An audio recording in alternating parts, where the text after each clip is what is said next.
In a world where weapons fall heavier than raindrops, where lives are measured not in years but in moments of survival.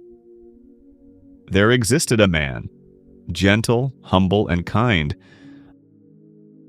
A man who healed the voiceless, comforted the wounded, and smiled even as the world around him incinerated. His name was Dr. Muath Abu Rukbah, but in the eyes of those who knew his heart, he was the Abu Hurairah of Gaza. Dr. Muath was a veterinarian, a learned man who chose not wealth but mercy. He spent his days rescuing injured cats, healing wounded horses, and teaching others how to care for Allah's creatures in a land where mercy itself is under siege. He worked with Sulala Animal Rescue, the only organization in Gaza that still fights to protect animals amid rubble and ruins. When the air filled with smoke and fire, he stayed behind, tending to the frightened and hungry creatures that others could not save. And those who knew him say he loved his cats dearly. He would feed them, play with them, and shelter them, just like the noble companion Abu Hurairah, radiyallahu anhu. The one whom the Prophet, sallallahu alaihi wasallam, himself named Father of the Kittens. On October 10th, when a fragile ceasefire was declared, Dr. Muath decided to go home, to Jabalia. He had been living in a tent in Deir al-Balah, and he wanted to collect his belongings. He thought maybe it was finally safe. But safety in Gaza is an illusion.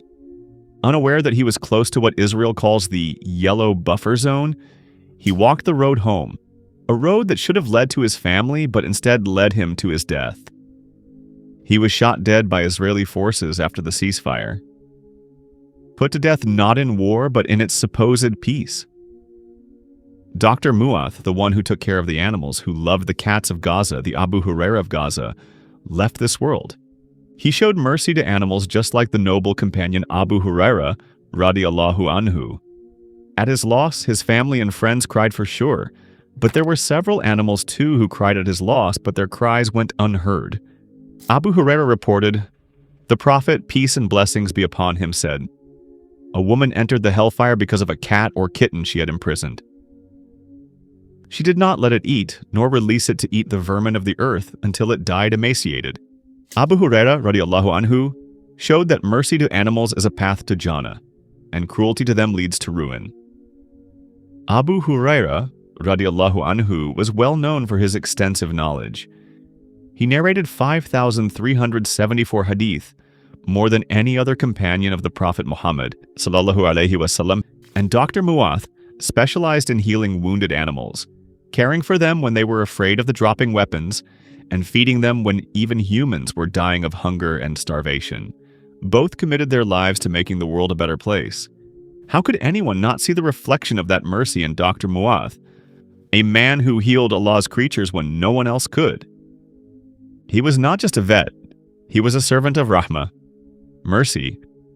And the Prophet, sallallahu alaihi wasallam, said, "The merciful are shown mercy by the most merciful. Be merciful to those on the earth, and the one above the heavens will be merciful to you." Dr. Muath's family was waiting for him to return after the announcement of ceasefire. His wife, his 2 small sons, but their well-made days turned into nights, and nights into silent prayers. His brother searched for him, and what he found were bodies, lined near their home, each life cut short. He hoped desperately that maybe Muath was captured and not executed. But after 9 long days, his lifeless body was found. A man who healed the wounded horses of Gaza, a man who fed the hungry cats of the refugee camps, a man who smiled in the midst of ashes was taken by bullets of hatred. His hands that once gave life to animals now rest beneath the soil of Gaza. And we wonder, how many such souls must the earth swallow before the world feels shame? Just as the death of Abu Hurairah radiyallahu anhu left a void in the Ummah, so too does the death of Dr. Muath leave a void in Gaza. A man who healed Allah's creatures in a land where men destroy them. He was Gaza's Abu Hurairah, a man who loved Allah's creation because he loved its creator. And though his body lies beneath the soil, his mercy lives on in every creature he saved, in every heart that remembers him, and in the eternal record of a Lord who never forgets a single act of kindness. Indeed, Allah does not let the reward of the doers of good be lost. That's all for today. If you found the video informative, please like it and subscribe to the channel. Jazakum Allahu khairan.